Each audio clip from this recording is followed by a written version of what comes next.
আওয়ামী লীগ প্রতিরোধ গড়ে তুলেছে।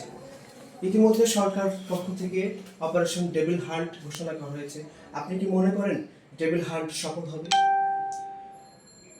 দেখুন, আজকে পুলিশের শীর্ষ জায়গাগুলোতে আওয়ামী লীগ বসে আছে, আওয়ামী লীগের প্রেতাত্মা বলে বসে আছে। আমরা নাম বলতে পারি, অসংখ্য অফিসার রয়েছে শীর্ষে, যাদের ভিতরে এখন আওয়ামী ভূত চেপে আছে। আমি মনে করি যে স্বরাষ্ট্রমন্ত্রী পদত্যাগ করা উচিত, যে আজকে দেশের যে আইন শৃঙ্খলার অবনতি, এর দায় তিনি এড়াতে পারেন না। কারণ আজকে ক্ষমতার 6 মাস হয়েছে। এই 6 মাসে কেন আইন শৃঙ্খলা রক্ষাকারী বাহিনী, পুলিশ, বিজিবি, র্যাব, আনসার বাহিনী থেকে শুরু করে প্রত্যেকটা বাহিনী থেকে আওয়ামী লীগের দালালদেরকে, আওয়ামী লীগের দোসরদেরকে আমরা কেন উৎখাত করতে পারলাম না? কেন চিহ্নিত এবং খুনি হাসিনার যেই সমস্ত দালাল হিসেবে যারা কাজ করেছে, যারা অতি উৎসাহী আওয়ামী লীগ ছিল, যারা এদেশের গণতন্ত্রকামী মানুষের উপর ঝাঁপিয়ে পড়েছিল, গুলি করেছিল, গণহত্যা চালিয়েছিল, তাদেরকে আমরা বিচারের আওতায় আনতে পারিনি। আপনি জানেন যে বিগত 5 তারিখের আগে দীর্ঘ 17টি বছর সারা বাংলাদেশে আওয়ামী লীগ একটা কুরুক্ষেত্রে পরিণত করেছিল। এখানে বিরোধী দলীয় নেতা কর্মীদেরকে হামলা, মামলা, গ্রেপ্তার, নির্যাতন, গুম, খুন, অপহরণ, আয়নাঘর থেকে শুরু করে 1 লক্ষের বেশি মামলা এবং 1 কোটির বেশি আসামি করে আমাদেরকে জীবন যাত্রাকে একবারে সেই ভীতিকর এক পরিস্থিতি তৈরি করেছিল। বাংলাদেশ হয়েছিল একটা আতঙ্কের নগরী, একটা আতঙ্কের দেশ, একটা গুম খুনের একটা স্বর্গরাজ্যে পরিণত হয়েছিল। আমরা কিন্তু এই 5 তারিখের পরিবর্তনের পরে আমরা দেখিনি পুলিশের 1-2 ব্যক্তিকে শুধুমাত্র গ্রেফতার করা হয়েছে।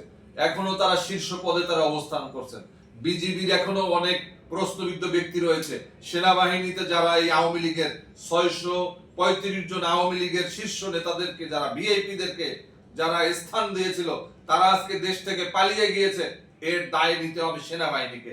এই সেনাবাহিনীকে এই জন্য আমরা কি বিচারের মুখোমুখি বা তাদের কোনো কর্মকর্তাকে জবাবদিহিতার আওতায় আনতে পেরেছি? আমরা পারিনি।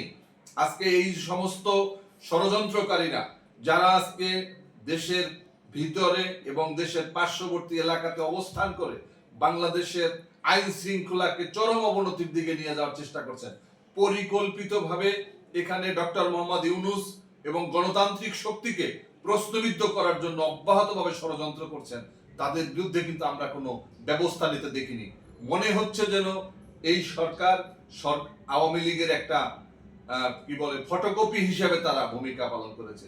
আমরা দেখেছি একজন সরকারি বিসিএস ক্যাডার তিনি প্রকাশ্যে লিফলেট বিতরণ করছেন। অন্যদিকে আমরা দেখেছি যে বিএনপির যুব দলের এক ইউনিয়ন সভাপতি, যাকে রাতে গ্রেপ্তার করে নিয়ে দুপুরের সময় তার লাশ পরিবারের কাছে দেওয়া হয়েছে। এখনো কি তাহলে আওয়ামী লীগের সেই প্রেতাত্মারা প্রশাসন চালাচ্ছে?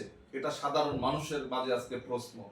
তো যার কারণে বলতে চাই, এই ডেভিল হান্ট এই শুধুমাত্র যেন এটা নামে মাত্র না হয়, এটা শুধুমাত্র যেন স্লোগান না হয়। এই ডেভিল হান্টকে কার্যকর করতে হবে।